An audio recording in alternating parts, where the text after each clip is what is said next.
Bom, pessoal, primeiramente, o núcleo, ele é a maior estrutura presente em uma célula eucarionte. Quando a gente olha para uma célula eucarionte, a gente vê que existem diversos componentes, né, no seu interior, diversas estruturas, principalmente as membranosas, né, que são mais visíveis, né, as organelas membranosas.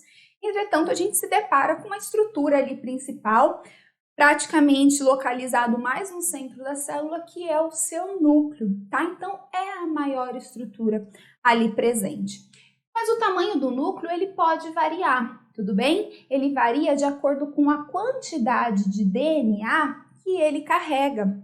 Cada célula, pessoal, não quando a gente considera a célula de um indivíduo, tá? Quando a gente considera as células humanas, a quantidade de DNA presente nas células humanas é a mesma. Todas as células do nosso corpo são iguais. Mas quando a gente compara aí diferentes células, o tamanho desse núcleo, ele vai variar de acordo com a quantidade de DNA ali presente, né? De acordo com a quantidade de moléculas de DNA. Tudo bem? Essas células, elas podem possuir um ou mais núcleos, tá? De maneira geral, a gente vê um núcleo por célula e a gente chama essas células de mononucleadas. Entretanto, existem células que apresentam mais de um núcleo. Elas podem possuir 2 núcleos, sendo chamadas de binucleadas, ou apresentar vários núcleos, sendo células denominadas multinucleadas. Um exemplo de célula multinucleada, célula do músculo estriado esquelético. O músculo esquelético apresenta aí as células musculares, que são chamadas também de fibras musculares, apresentando muitos núcleos. Então, um exemplo aí para vocês, apesar de, em maneira geral, a gente olha para uma célula e observa aí um núcleo no seu interior. A forma desse núcleo pode variar, gente, e ele varia de acordo também com o tipo celular.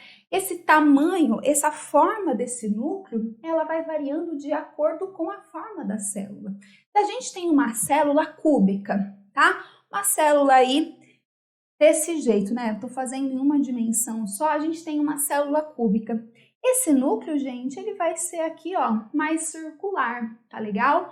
Já se a gente encontra uma célula que seja colunar, uma célula que é mais alta, né, do que larga, essa célula também vai ter um núcleo alongado, ela vai ter um núcleo assim, mais oval, tudo bem? Então, os tipos celulares, a forma nuclear varia também de acordo com os tipos celulares, tá? Com a forma da célula.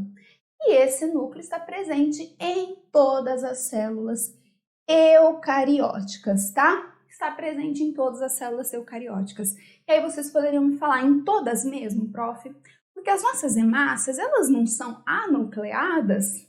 Pergunta importante se vocês pensaram nisso. Pessoal, realmente, as hemácias, elas são células anucleadas. Mas as hemácias são células aí que já são maduras, elas já estão totalmente diferenciadas.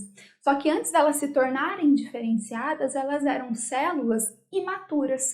E essas células imaturas, que são chamadas de eritroblastos, são células que apresentam núcleo. No processo de diferenciação das hemácias, elas acabam mudando a sua forma, elas acabam perdendo o núcleo celular, sendo esses aspectos todos, essas mudanças todas, de extrema importância para a sua função. Eu coloquei aqui para vocês uma exceção, hemácias adultas de mamíferos, que são anucleadas, tá? Entretanto, elas já tiveram uma fase da vida em que o núcleo estava presente, tudo bem? Por que elas perdem o seu núcleo? Por que elas têm esse formato bicôncavo que nós já conversamos quando falamos do citoesqueleto? Pessoal, essas características permitem o aumento da eficiência no transporte de oxigênio. As hemácias não são as células que transportam oxigênio pelo corpo porque apresentam a proteína hemoglobina no seu interior? Sim. Se a gente tira o núcleo, que é esse compartimento maior, sobra mais espaço para estar presente ali hemoglobina, para transportar esse oxigênio. E esse formato bicôncavo mesmo, que é mantido aí pelos filamentos de actina, esse formato bicôncavo aumenta a superfície de membrana, aumenta a área de trocas aí para a entrada de oxigênio, para que esse oxigênio seja transportado pelo corpo. Tudo bem? Mas o que que acontece? O núcleo não é o centro de controle de tudo? Sem o núcleo, como vai ser produzido mais proteína e hemoglobina? Gente, não vai, tá?